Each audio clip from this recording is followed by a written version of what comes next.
Good afternoon students.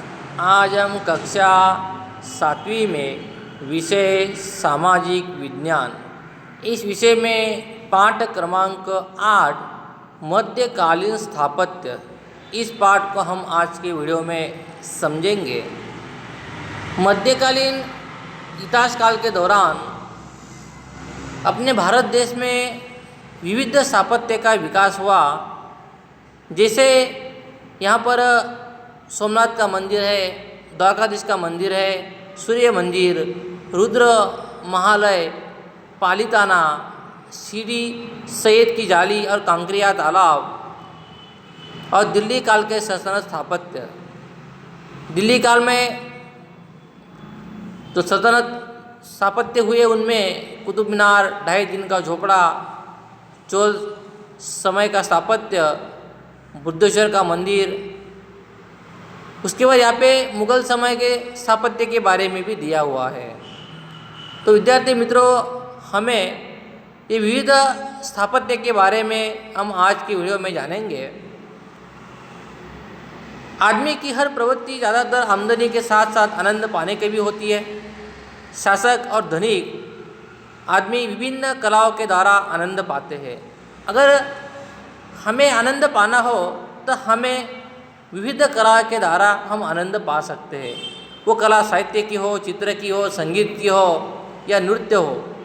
स्थापत्य जैसी कलाएं प्रत्येक व्यक्ति को एक प्रकार से आनंद प्रदान करती है। आर्थिक तौर पर सक्षम मनुष्य अपने आसपास के समाज में अपने बल पर कीर्ति, सामाजिक आवश्यकता या आस्था के लिए लोकभोग्य और लोकोपयोगी निर्माण कार्य द्वारा आनंद पा लेता है। तत्कालीन सामान्य निर्माण कार्य की तुलना में कुछ विशिष्टता सूचित करते हो, नमूनेदार हो या दर्शनीय हो, ऐसे कुछ स्थापत्य है। गुजरात प्रदेश में यथा स्थान और काल में ऐसे स्थापत्य निर्मित हुए। हम प्रस्तुत इकाई में, इस पाठ में गुजरात राज्य और गुजरात के बाहर के स्थापत्य के बारे में समझेंगे। इसमें हमारा पहला स्थापत्य दिया है सोमनाथ।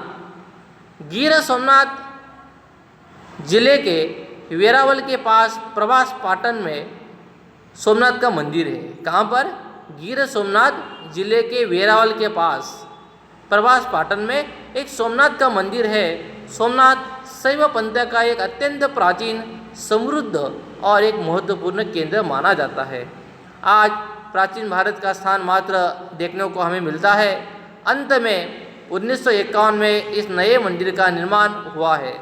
मतलब इस मंदिर का फिर से एक प्रकार से जीर्णोद्धार किया गया है। ये सोमनाथ भारत के प्रति प्राचीन 12 ज्योतिर्लिंगों में से एक है। इस पिक्चर में आपको दिखाया गया है सोमनाथ का मंदिर, जो हमारे भारत के 12 ज्योतिर्लिंग है। इन 12 ज्योतिर्लिंगों में से सोमनाथ का जो मंदिर है वो एक ज्योतिर्लिंग है। इसके बाद है द्वारकाधीश का मंदिर। देवभूमि द्वारका जिला, उसमें गुजरात के पश्चिमी समुद्र तट पर प्रख्यात यात्रा धाम द्वारका आया हुआ है। भारत के प्रसिद्ध 4 हरिधामों में से यह हरिधाम गोमती नदी के उत्तरी तट पर आया हुआ है। भारत के कितने हरिधाम हैं? 4 हरिधाम है और इन 4 हरिधामों में से द्वारकाधीश का मंदिर आया हुआ है। उसका स्थापत्य 13वीं शताब्दी का है। उसने भगवान की चतुर्भुज प्रतिमा, गर्भगृह, विशाल सभागृह एवं महामंडप उसमें शामिल है। लगभग 80 सीढ़ियों जितनी ऊंचाई पर यह मंदिर आया हुआ है। इस मंदिर के 6 मंजिला शिखर, सामने 5 मंजिल वाला एक विशाल मंडप है। उसका जो गुंबज है ऊपर का, वो 60 स्तंभों का है। कितने स्तंभों का है? 60 स्तंभों का खड़ा हुआ है। 60 स्तंभों पर खड़ा है। बाहर की तरफ संपूर्ण मंदिर पर सुंदर शिल्प कार्य भी किया गया है। फिर भीतर की रचना बिना नक्काशी के एक सादगीपूर्ण और महत्वपूर्ण है। द्वारका में इस मंदिर के पास श्रीमद शंकराचार्य का एक मठ भी है। आद्य शंकराचार्य ने भारत की 4 दिशाओं में जिन 4 मठों की स्थापना की, उनमें से एक शारदा पीठ भी है। उसके बाद है सूर्य मंदिर। महसाना जिले में आया हुआ मोढेरा गांव इसको मोढेरा का सूर्य मंदिर कहा जाता है। कहाँ पर है? मेहसाना जिले में मोढेरा गांव सूर्य मंदिर के लिए भारत भर में प्रसिद्ध है। इतिहास एवं शिल्प स्थापत्य में जिज्ञासा के लिए एक महत्वपूर्ण केंद्र बना हुआ है। मोढेरा का सूर्य मंदिर संपूर्ण भारत में बहुत ही कम एवं महत्वपूर्ण मंदिर में से एक है। लगभग कर्क उत्तर पर आया हुआ यह सूर्य मंदिर पूर्ति के भारत के कोणार्क से सूर्य मंदिर के साथ विशिष्ट एक नाता भी रखता है। ईस्वी सन 1026-27 के आसपास, मतलब आज से हजारों साल पहले ये बनाया गया मंदिर है। 1026-27 के आसपास भीमदेव प्रथम के समय में निर्मित ये मंदिर है। ये शिल्प एवं स्थापत्य कला की दृष्टि से एक अद्भुत मंदिर है। ऊंचे आसन पर स्थापित इस मंदिर का गर्भगृह, अंतराल और सभा मंडप इस प्रकार के 3 अंग है। मंदिर का छत में 8 स्तंभों का आधार दिया गया है। ये स्तंभ अष्टकोणीय आकार के और खूब नक्शी काम उसके किया हुआ है। मंदिर की बाहर की दीवारों पर अद्भुत शिल्पकृतियाँ अंकित की गई है। इस मंदिर का निर्माण इस प्रकार किया गया है कि शरद और वसंत ऋतु में सूर्य की किरणें संपूर्ण सभा मंडप को चीरकर बिल्कुल गर्भगृह में ही पड़े हैं। ये स्थापत्य संपूर्ण भारत के श्रेष्ठ स्थापत्य की कक्षा में यशस्वी साबित हो सके ऐसा गौरवपूर्ण मंदिर है। मंदिर के प्रांगण में प्रवेश करते ही चौक में कुंड भी है। उसका निर्माण भी एक स्थापत्य की दृष्टि से देखा जाए तो महत्वपूर्ण और उल्लेखनीय है। इसके बाद है रुद्र महालय का मंदिर। पाटन जिले के सिद्धपुर में आया हुआ रुद्र महालय, जिसका वर्णन प्राचीन ग्रंथों में हमें पढ़ने से मिलता है। यह महालय नामक उचित भव्य, विशाल और बेजोड़ शिल्प समृद्धि वाला स्थापत्य है। सोलंकी युग के मुलगस ने उसके निर्माण कार्य की शुरुआत की थी और सिद्धराज जयसिंह ने उसे पूर्ण करने का कार्य किया था। उसके सभा कक्ष, मंजिलें, झरोके और असंख्य स्तंभों के मनोहर शिल्पबद्ध तोरण उसकी समृद्धि के दर्शन हमें करते हैं। समय समय पर उसका विनाश भी होता गया। आज यह सिर्फ 4 स्तंभों पर एक कमान पर खड़ा हुआ है। यह पिक्चर में दिया 8.4 में रुद्र महालय। ये इसका विनाश धीरे धीरे होते गया और खाली 4 खंभों की कमान हमें इस पिक्चर में देखने को मिल रही है। फिर भी उसे देखते हुए स्थापत्य कितना भव्य होगा, सुंदर होगा, उसकी कल्पना करना एक असंभव है। कितना महत्वपूर्ण ये मंदिर था उसका 4 स्तंभ देखकर। तो ऐसे एक रुद्र महालय का एक सुंदर मंदिर है। उसके बाद पालीताना, शत्रुंजय पर्वतमाला पर स्थित ये जैन तीर्थकार भावनगर से लगभग 60 किलोमीटर दूरी पर आया हुआ है। पालीताना जैनों का महातीर्थ है। इनका महातीर्थ है, जैन समाजों का महातीर्थ है। 603 मीटर की ऊंची शत्रुंजय पर्वतमाला पर असंख्य मंदिर जो है वो आए हुए हैं।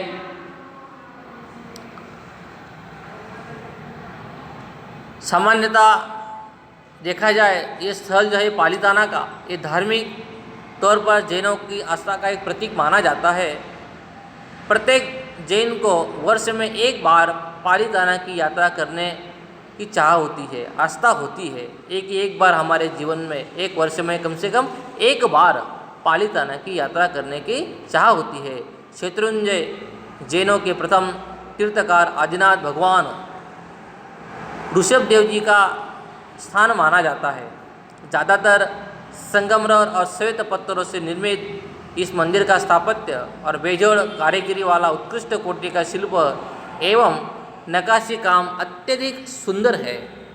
पहाड़ की चोटी पर निर्मित यह जो मंदिर है, ये जो नगरी है, पवित्र और मनोरम है।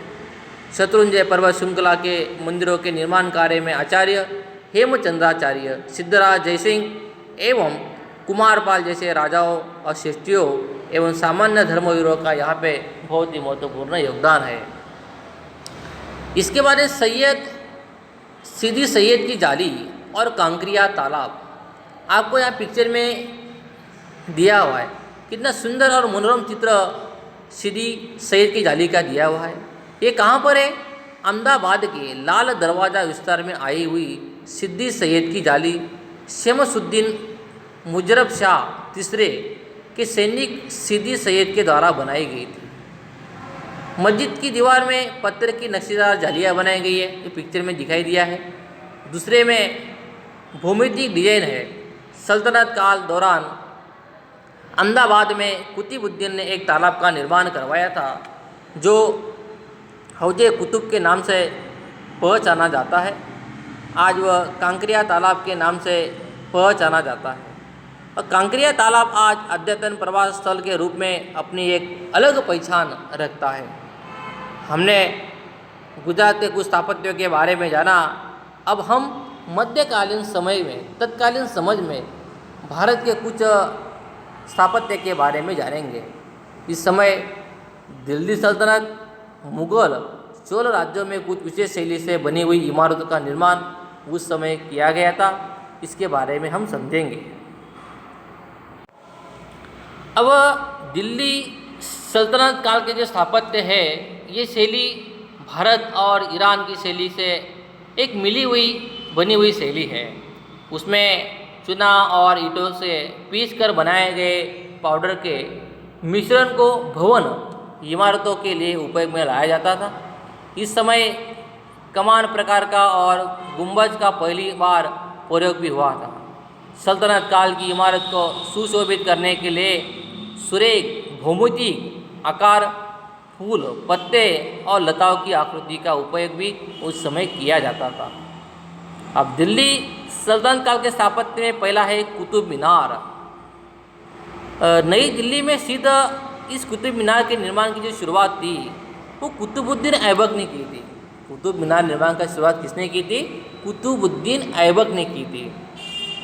बल्कि उसका विस्तार जो था शमसुद्दीन इल्तुतमिश ने किया था। मतलब कुतुबुद्दीन ऐबक के दामाद थे इल्तुतमिश। उन्होंने उसका जो अधूरा कार्य था वो पूरा करने का कार्य इल्तुतमिश ने करवाया था। ये 5 मंजिल का मीनार है और ये भारत का सबसे अधिक ऊंचा मीनार है। कुतुब मीनार भारत का सबसे ऊंचा मीनार है। इनका निर्माण कार्य की शुरुआत कुतुबुद्दीन ऐबक ने करवाई थी और उसका अधूरा कार्य जो था वो इल्तुतमिश ने करवाया था। उसके बाद ये 2.5 दिन का झोपड़ा, ये एक मस्जिद है। उसका निर्माण कुतुबुद्दीन ऐबक ने ही करवाया था। ये भारत में बनी पहली मस्जिद है 2.5 दिन का झोपड़ा, जो उस समय अजमेर में आई हुई है। इसके बाद है चोल समय का स्थापत्य। उसमें चोल की द्रविड़ शैली की कई विशेषताएं हैं। वर्गाकार विमान, मंडप, गोपुरम और संयुक्त स्तंभों का प्रयोग। मंदिर का संपूर्ण ढांचा एक परिसर में ऊंची दीवारों से बंधा रहता है जिसमें ऊंचे प्रवेश द्वार थे जिसे बुद्धेश्वर कहते हैं। अब बुद्धेश्वर का मंदिर राजराज द्वारा निर्मित तंजावर का राजेश्वर या बुद्धेश्वर मंदिर द्रविड़ चोल स्थापत्य शैली का एक उत्कृष्ट और महत्वपूर्ण नमूना है। इसमें 2 गोपुरम भी है। चोलकालीन मूर्तिकला में नटराज या नृत्य करते हुए शिव की प्रतिमा कांस्य प्रतिमा में सर्वोत्तम है। तो इसी प्रकार से दिल्ली सल्तनत काल के स्थापत्य हुए कुतुब मीनार, 2.5 दिन का झोपड़ा, चोल समय का स्थापत्य, बुद्धेश्वर का मंदिर। उसके बाद मुगल समय के दौरान कुछ स्थापत्य भी निर्मित किए गए थे। मुगल काल में स्थापत्य की एक नई परंपरा की शुरुआत हुई। उसमें भवनों को ऊंचे शासन पर बनाया जाता था। उसके चारों ओर बाग भी बनाए जाते थे। वे अपनी इमारतों में बहते हुए पानी की व्यवस्था करते थे। इस काल की कई इमारतें श्वेत संगमरमर से बनी थी। उनकी इमारतों में अंकित रंगीन पत्थरों का बहुत ही सुंदर उपयोग हुआ है। इसने पहला दिया हुआ है बुलंद दरवाज़ा, और ये बुलंद दरवाज़ा कहाँ पर है? फतेहपुर सीकरी, जो यहाँ पिक्चर में आपको 8.10 में दिया हुआ है। अकबर ने आगरा के नज़दीक सीकरी पहाड़ पर एक नई राजधानी की रचना की थी। इसका नाम था फतेहपुर। फतेहपुर का मतलब विजय नगरी। फतेहपुर सीकरी का सबसे महत्वपूर्ण भवन एक जामा मस्जिद है। जामा मस्जिद का दक्षिणी प्रवेश द्वार एक बुलंद दरवाज़ा है। यह भारत का सबसे ऊंचा तो लगभग 53 मीटर घुम्मट वाला ये दरवाज़ा है। उसका घुम्मट कितना है? 53 मीटर का है। इस महल में पंचमहल नामक 5 मंजिल की इमारत भी बनाई गई है। इसी महल के अंदर ही पंचमहल नामक एक 5 मंजिल की इमारत बुलंद दरवाजे के अंदर बनाई गई है। उसके बाद ये लाल किला। दिल्ली में शाहजहां ने राज्य परिवार के निवास स्थान में के लिए लाल किले का उस समय निर्माण करवाया था। इस किले के भीतर महत्वपूर्ण निर्माण कार्य जैसे कि दीवाने आम, मोती मस्जिद, दीवाने खास और हैद बख्श बाग उसमें आए हुए हैं। अरे बहुत ही महत्वपूर्ण मंदिर है लाल किला। उसके बाद ये ताजमहल। अब ताजमहल भारत की स्थापत्य कलाओं में से सबसे महत्वपूर्ण है। ये जो ताजमहल था ये किस लिए बनाया गया था? किसकी यादगिरी में बनाया गया था? मुग़ल सम्राट शाहजहां, उन्होंने अपनी पत्नी जो थी मुमताज़, उस मुमताज़ की याद में आगरा में उन्होंने एक ताजमहल बनाया था। और ये ताजमहल जो है श्वेत संगमरमर से बनाया हुआ है। इस संगमरमर से अद्भुत नक्शी काम, भव्य निर्माण कार्य, उत्कृष्ट चित्रकार जैसी कला कारीगरी के कारण इसने विश्व के जो 7 अजूबे हैं, 7 महत्वपूर्ण स्थापत्य है, उसमें उन्होंने स्थान प्राप्त किया है। जैसे कि 3 की दीवार है, पिरामिड है, तो विश्व के 7 महान स्थापत्य है, इसमें अपना ताजमहल का भी स्थान उसमें आता है। जैसे स्थापत्य के द्वारा उस समय की विभिन्न कला शक्ति का हमें इसमें परिचय मिलता है। कलाकार ने पढ़ी हुई कला ऐसे स्थापत्य के द्वारा प्रकट होती है और उसका लाभ अन्य समाज को मिलता है। ऐसी कलाओं के साथ काम करते मानव की आर्थिक जरूरत भी पूर्ण हो जाती है। अर्थात एक दृष्टि से देखें तो ऐसे स्थापत्य अपने स्थापत्य सावंत सुखाए तो साथ ही साथ दर्शनीय होते हैं, प्रेरित होते हैं हमें, और आर्थिक बातों के लिए एक पोषक भी बन जाते हैं। तो विद्यार्थी मित्र हो, इसी प्रकार से मध्यकालीन काल के दौरान जो महत्वपूर्ण स्थापत्य बने इसके बारे में आपको इस चैप्टर में दिया हुआ है। तो विद्यार्थी मित्र हो, यहाँ पे गुजरात के कुछ स्थापत्य और भारत के कुछ स्थापत्य के बारे में जानकारी दी हुई है। मुगल कालीन, सल्तनत कालीन स्थापत्य, ऐसे कुछ स्थापत्य के बारे में इस चैप्टर में दिया हुआ था। आपको इस चैप्टर का वीडियो देखकर, फोटोकॉपी देखकर अच्छे से अच्छे समझाने का प्रयास करना है। इसी पाठ का गाला भी आपको फोटोकॉपी देखकर भरना है और इसी पाठ के ऊपर आधारित स्वाध्याय को आपकी सामाजिक विज्ञान की कॉपी में आपको प्रश्न उत्तर याद करने का प्रयास भी करना है। धन्यवाद।